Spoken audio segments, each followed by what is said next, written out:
I'm Robert and today we're gonna make one of the best desserts of my childhood, peaches. I tested many recipes, I took out all the useless stuff, and today I'll show you how to make the best peach cake recipe in 4 easy steps.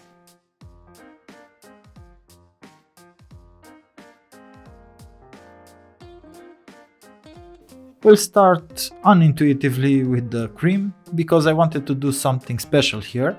Of course, you can use any cream you like, from a simple gem, maybe mixed with a bit of sponge, a chocolate cream, Nutella, heaven forbid.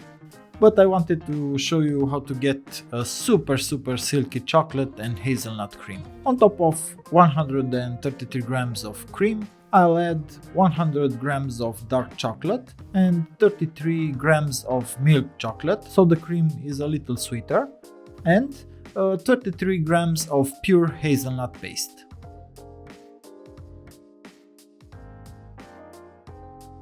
And we melt them together on a double boiler.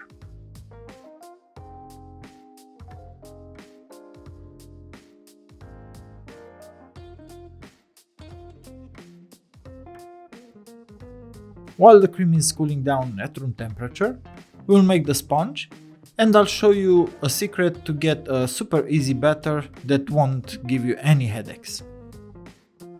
On top of 125 grams of oil, I put 2 eggs,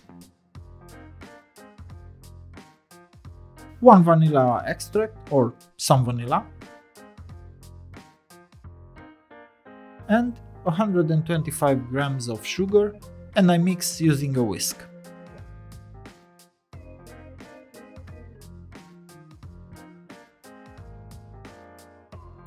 In a separate bowl, 300 grams of flour and 5 grams of baking powder that I mix using the same whisk, and then add them on top of the egg mixture.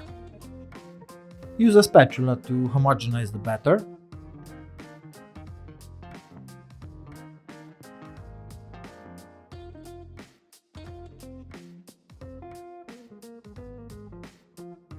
Then cover it with cling film and put it in the fridge for 1 hour, so it's easier to form the peaches and the batter doesn't stick to your hands. After 1 hour in the fridge, the batter is ready and we can start to form the balls for the peaches.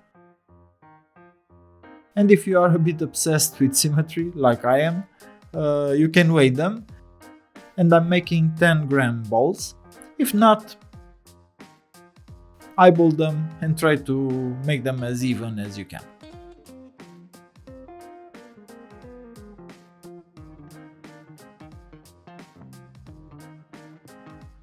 After you roll all the balls, if it took too long or if you're making a lot of peaches, the batter may be a little warm, so you can put it in the fridge, say for another 20 minutes, and then we'll bake them at 145 Celsius with fan for exactly 15 minutes. We begin to fill the peaches, and a common mistake here is to add too little cream. So I want to show you how you can make enough room in the peaches for a lot of cream. We'll use one of these tools for decorking apples, and we make a hole in the bottom, making sure not to fully pierce the peach.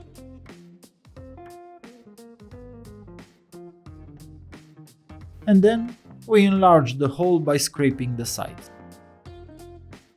I put the cream in a pastry bag, but if you don't have one of these, you can just use a regular bag and cut off the corner. And I'll fill each peach half.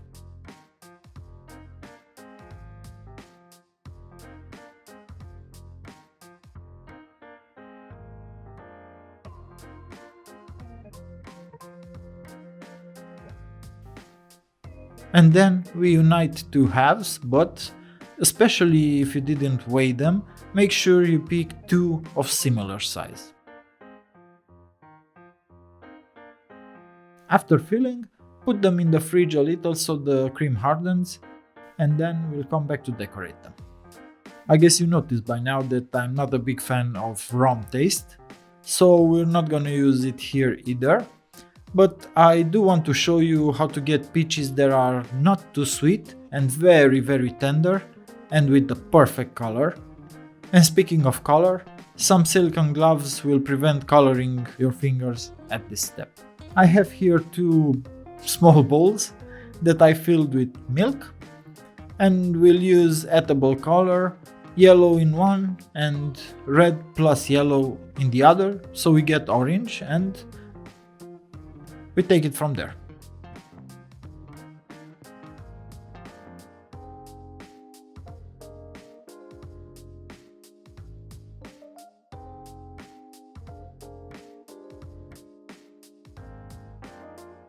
You can adjust the intensity of the color to your liking, more red, more yellow. I like to use this combination of yellow and orange because it looks the closest to the real peach. I prepared in a bigger bowl some sugar because we'll roll the peaches in sugar after we syrup them. I go yellow first, then orange, about 1 second each. Remove excess milk and using the other hand, roll them in sugar.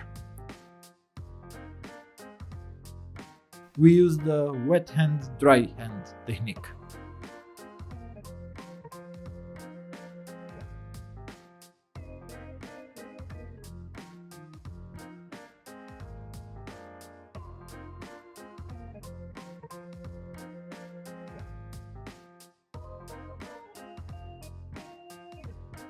This was the recipe. Leave them at least 8 hours so they soak through and the tastes inside them combine, and then you can enjoy them.